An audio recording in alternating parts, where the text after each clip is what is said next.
Hello fellow makeup lovers, how are you guys doing today? I am so excited for this video because we're going to be finally playing with the new Agate Temptation palette from Singe Beauty. I have been dying to do a swatch party of this and I keep telling myself to wait and not put it on my eyes yet because I wanted to show it to y'all untouched, but it has been the struggle. I think I got this in PR just before I gave birth, so I had my hands full, but I am finally playing with it. I'm so excited for Angie, the owner of Singe Beauty, to come out with another eyeshadow palette, and this one is just so me on so many levels.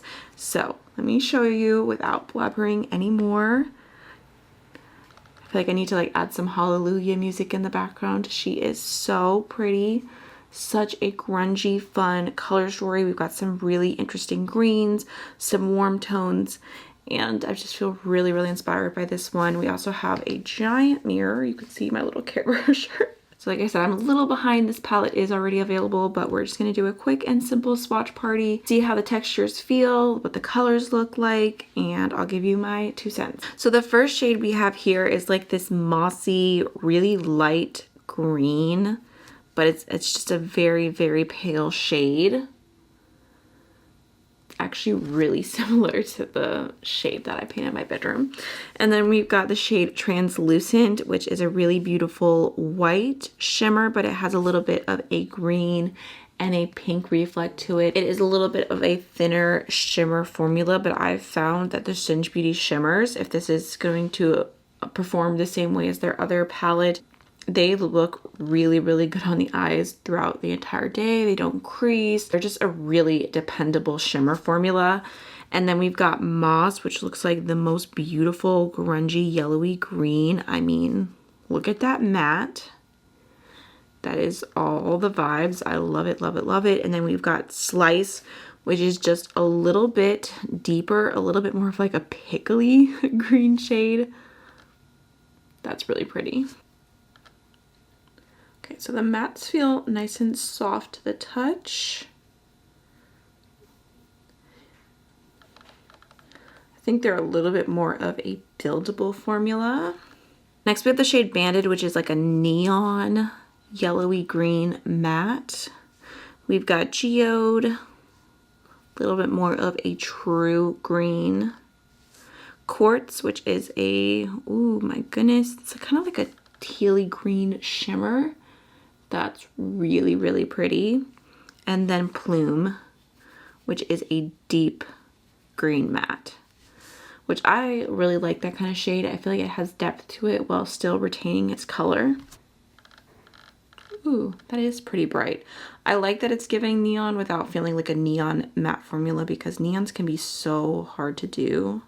Okay, that shade looks a little bit lighter swatched out than in the pan, so I'm going to try and build it up, but look at Quartz.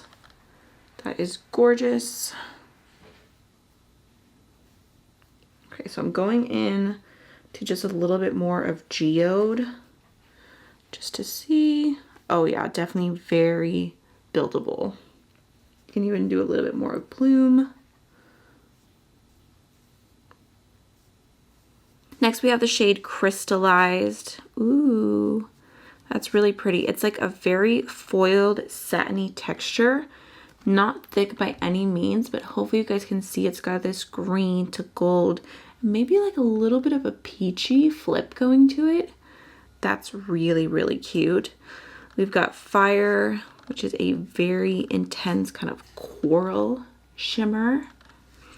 Volcanic, or Volcanic, however you want to say it, which is another very fiery shade, but this one is a matte coral. And then we've got Metaphoric, which just looks like a really pretty, very warm brown, something a little bit more neutral. Ooh, I feel like that's not even doing it justice. That is possibly my favorite shade in the whole palette. So pretty in person. Ooh, sorry, I am getting a little bit of fallout from those mattes. They're very pigmented. Moving on to the last row, we've got Silica, which looks like a really beautiful soft gold shimmer. Again, a little bit thinner, but very reflective. We've got a beautiful kind of mid-tone orange, gilded. Ooh, that's a very intense gold. Has a little bit more of a rich base and then a yellowy gold flip to it. And then last but not least, we have this really beautiful, deep kind of plummy brown. Could definitely see myself digging into this section a lot right here. Like I said, it's a little bit more neutral, but in a very, very fun way. So there is the entire palette swatched out. I think it's super, super cute. Definitely a little bit more of a unique color story. It has a lot of elements that I love on their own all together. So I'm excited to play with this finally filming this swatch party for y'all. Like I said, my experience with the Singe Beauty eyeshadows so far is that they are just a very easy everyday formula to work with. And from just swatching these and touching these, it feels like it's going to be the same with this palette. So I'm really excited. I hope that even though this video was a little late, it might have been helpful for you. And I will see y'all again very soon. Bye!